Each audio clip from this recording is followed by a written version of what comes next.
안녕하세요. 깜신 김종규입니다. 오늘 준비한 이야기는 얼마 전에 있었던 안타까운 사건이죠. 서울 아산병원에서 근무하는 직원이었던 간호사가 뇌출혈로 쓰러졌는데 병원을 또 이동하는 일까지 했지만 결국은 또 구하지 못했던 일이 있었습니다. 난리가 났어요. 난리가 났어요. 이게 무슨 뭐 동네 병원도 아니고 우리나라에서 가장 의사가 많다는 서울 아산병원에서 수술할 의사가 없어가지고 수술을 못했다라는 게 말이 되냐? 우리나라의 의료 상황이 이렇게 열악하다는 게 이게 말이 되는 거냐? 뭐 이런 얘기들이 지금 엄청나게 많습니다. 얘기를 좀 살펴보니까 그런 얘기예요. 그러니까 뇌출혈이 발생을 했는데 우리가 뇌출혈, 그러니까 뇌 안에 있는 혈관이 터진 거죠. 이때 치료하는 방법은 크게 두 가지거든요. 코일링이라는 방법이 있고 클리핑이라는 방법이 있고 이렇게 크게 두 가지가 있어요. 코일링이라는 방법은 시술을 통해서 막힌 혈관을 거슬러 올라가 가지고 거기에다가 코일링, 피가 더 그쪽으로 새지 못하도록 땜빵을 하는 거예요. 그렇게 해서 치료하는 방법이 있고요. 그리고 이게 안 되는 경우에 예전에는 20년 전에는 대부분 이런 시술을 하지 않았었고 그 전에는 클리핑을 많이 했습니다. 클리핑은 뭐냐면 머리를 열어서 개두술이라고 하죠. 머리를 열어서 피가 나는 혈관을 찾고 피가 나는 혈관에 가지를 집게 같은 걸로 딱 무는 거예요. 그래서 피를 멈추게 하는 방법이죠. 예전에는 다 이게 클리핑으로 밖에는 수술을 못하던 시절도 있었는데 요즘에 점점 인터벤션이라고 하는 시술, 혈관 시술들이 발전하면서 이제는 대세가 클리핑이 아니라 코일링. 코일링이라고 그러면 그냥 혈관에다가 큰 주사, 대바늘 같은 거 하나 넣어가지고 쭉 따라 올라가서 뇌혈관을 찾아가지고 본드 바르는 거니까 훨씬 덜 위험하고 시간도 빠르고. 아니 개두술 머리 열어가지고 뇌수술을 한다고 했을 때 아무리 짧아야 4~5시간은 해야 될 거 아니에요. 근데 이거는 훨씬 더 간단하기 때문에 이게 완전히 대세로 자리 잡았죠.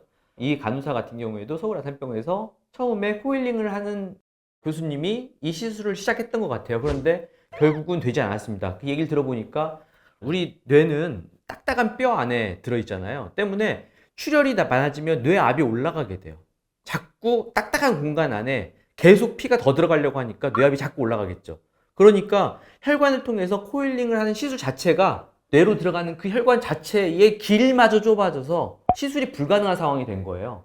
코일링이 불가능한 경우에 다음에 필요한 시술, 머리를 열어서 클리핑을 해야 되겠다 라는 계획을 세웠던 건데, 문제는 클리핑을 할 수 있는 의사가 서울 아산병원에도 2분밖에 안 계셨던 겁니다. 그런데 한 분은 해외 출장 중이셨고 한 분은 지방 출장 중이셨어요. 그래서 서울대병원으로 이송하는 일을 벌였지만 결국 살리지 못했던 거죠. 이 얘기 가지고도 지금 뭐 말이 많습니다. 정말 안타까운 건 지금 당장 이미 간호사분, 보호자분들 황망한 거야. 뭐 말할 것도 없을 거고. 서울 아산병원에서도 얼마나 황당한 일입니까? 그런데 지금 당장 시끄러운 건 책임자 처벌, 진상조사 이 얘기부터 나오는 것 같아요. 아니 무슨 진상조사 더 할 게 뭐가 있고, 이게 누구 책임이에요? 기관장이 책임져야 되는 거 아니냐, 이런 쪽으로도 또 얘기가 가는 것 같아요. 그러면 기관장은 뇌출혈로 클리핑을 할 수 있는 의사가 2명밖에 없는 상황에서 틀림없이 둘 중에 한 명은 병원에 있도록 강제하고 있어야 본인의 역할을 다 한 걸까요? 어떻게 2명이 평생 당직을 서면서 홀수날은 네가 서고 짝수날은 내가 서고 이걸 평생 해야 되는 일인 거예요? 불가능하잖아요. 서울 아산병원이 가장 의사가 많잖아요. 그러면 서울 아산병원에서 뇌출혈로 클리핑을 할 수 있는 의사가 2명인데 다른 병원은 상황이 어떨까요? 클리핑을 할 수 있는 의사가 1명이 있거나 없는 경우가 대부분입니다. 1명인 병원에서는 그러면 기관장은 그 사람에게 모든 책임을 다 지워주고 절대 자리를 못 이탈하도록 지키고 있어야 되는 걸까요? 인력으로 불가능한 이야기지 않습니까? 그런데 이 부분에 대해서 너무 이건 기관장 책임이다, 병원이 잘못했다, 안타까운 일이 있었던 건 틀림없죠. 근데 이거를 이런 식으로 몰아가는 이런 사회 분위기, 결국은 저는 더더욱 신경외과 의사를 지원하는 젊은 의사들의 숫자를 더 줄이는 일에만 일조하지 않을까 매우 우려스럽습니다. 또 한 가지는 늘 있는 일이죠. 무슨 사건 사고 터지면 자기가 평소에 주장하고 싶었던 근거로 다 갖다 쓰려고 하는 거. 근데 이번에도 또 그런 얘기들 간간히 들리는 것 같아요. 의사 수가 부족해서 그렇다. 클리핑하는 의사를 더 늘려야 된다. 근데 클리핑하는 의사가 왜 적은지에 대해서 현상을 제대로 보려는 분들은 별로 안 계신 것 같아요. 분당 서울대병원의 방재승 신경외과 교수님이 페북에 쓰신 글을 저도 읽었거든요. 너무 공감 가는 거예요. 그러니까 신경외과 전문의를 11명을 배출을 하면 신경외과에서는 크게 척추 전문의와 그리고 뇌 전문의로 나누거든요. 근데 11명 중에 9명은 척추를 전문하는 의사가 되고 11명 중에 2명 중에 1명은 그나마 뇌 종양, 그리고 1명만 뇌출혈을 담당하는 의사로 성장을 한다는 겁니다. 그것도 이미 20년 전 얘기래요. 왜 그럴까요? 뇌 종양 수술은 그래도 응급한 수술은 좀 적잖아요. 시간을 정해놓고 이건 내일 수술하는 거고 오늘은 편하게 집에 가서 잠이라도 잘 수 있는데, 뇌출혈을 담당한 선생님들은 거기에 그런 사례가 나와요. 토요일 날 외래를 마치고 집에 가려다가 응급환자, 외상환자에 붙잡혀가지고 밤새도록 수술하고 월요일 날 아침에 결국은 집에도 가지 못한 채 옷도 갈아입지 못하고 출근했다. 그리고서 그날 사표를 냈다. 지금 신경외과 의사 서로 지원 안 하는 게 문제인 건 아시잖아요. 그런데 신경외과 의사 중에서도 서로 안 하려는 뇌를 하고, 뇌 중에서도 서로 안 하려는 뇌출혈을 하는 의사가 없는 상황에서 이 책임을 묻겠다라고 자꾸 이야기를 하는 이런 분위기가 저는 매우 걱정되는 거죠. 기관장들이 신경외과 의사들을 더 닥달할까봐, 그리고 신경외과 의사들은 지금 지켜주고 계신 그 자리마저도 부담스럽다고 박차고 나가실까봐. 그러면 막말로 제가 뇌출혈로 쓰러져서 코일링을 했는데 안 되고 클리핑이 필요할 때 저는 누구한테 가서 수술을 받습니까?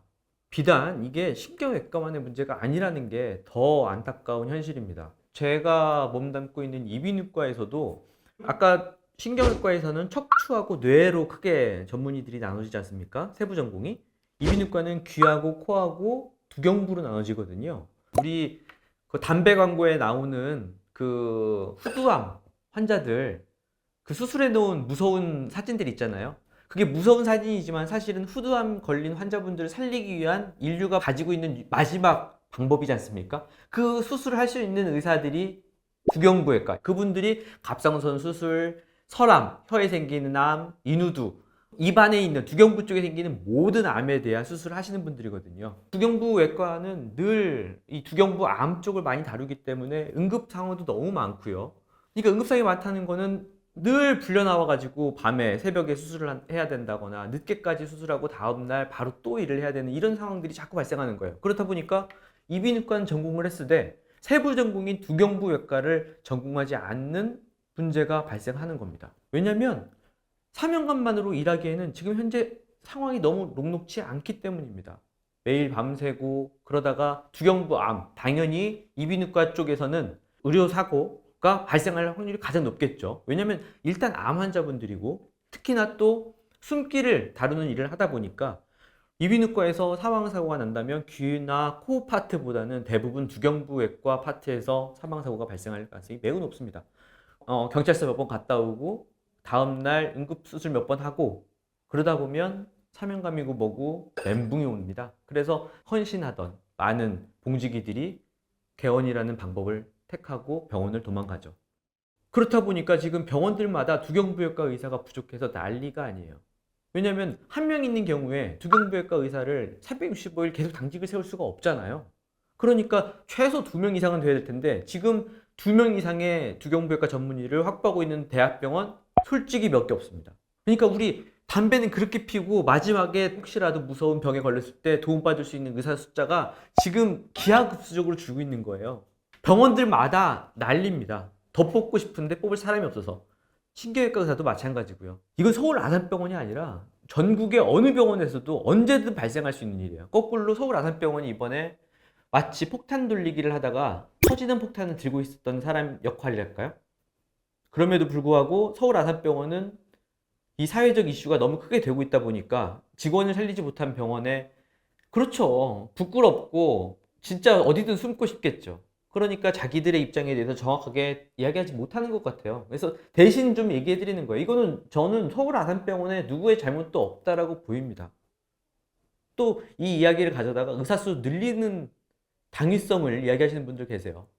제가 방금도 얘기했죠. 신경외과 의사를 더 만들어도 신경외과 의사에서 뇌출혈을 전공하는 의사는 절대 쉽게 늘지 않습니다. 왜냐면 이제는 하다못해 예전에는 클리핑하는 치료가 뇌출혈이 발생했을 때 유일한 치료법이었을 때는 그래도 더 자기의 존재 가치가 컸는데 이제는 코일링으로 많은, 그러니까 시술을 통해서 대부분의 뇌출혈 환자들이 많이 치료되고 있단 말이에요. 그러니까 환자 수는 점점 더 줄어요. 그러니까 뇌출을 전공했을 때 자기가 돌볼 수 있는 환자가 매일 있지도 않은 상황이에요. 그러니까 이게 우리가 보통 그만큼의 뇌출혈이 있으면 3분의 1 룰을 가지고 이야기한다고 합니다. 방재선 교수님의 이야기를 따르면 3분의 1은 즉사하고 3분의 1은 살렸지만 식물인간이 되고 3분의 1 정도만 구할 수 있다. 이렇게 위험한, 아무리 잘하다가도 사망사고가 나면 법정에 끌려가고 시끄러워지는 이 상황에서 신경외과를 할 의사를 한 명이라도 더 뽑지 못해서 어려운 이 상황에서 과연 의사만 늘린다고 신경외과 의사가 늘을까요? 절대 그렇지 않습니다. 미용 의사들이 더 늘겠죠. 그래요. 신경외과에 11명이 12명이 있다고 칩시다. 그럼 12명 중에서 뇌출혈을 담당하는 의사가 1명에서 2명이 될까요? 절대 그렇지 않거든요. 그래서 이 부분에 대해서는 우리가 더 감사하는 마음으로 그분들의 고뇌와 고충에 대해서 이해하고 그분들에게 도움을 청해야 될 부분이지, 그분들에게 책임을 묻고 그분들의 잘못으로 이 사건을 몰고 가지는 않았으면 하는 바람에서 오늘 이야기를 준비했습니다. 제가 오늘 좀 언성이 높았던 것도 같은데요. 여러분들께서 오늘 제 이야기가 공감이 되신다면 구독과 알람 설정 그리고 좋아요 부탁드리겠습니다. 다음에 또 뵙겠습니다.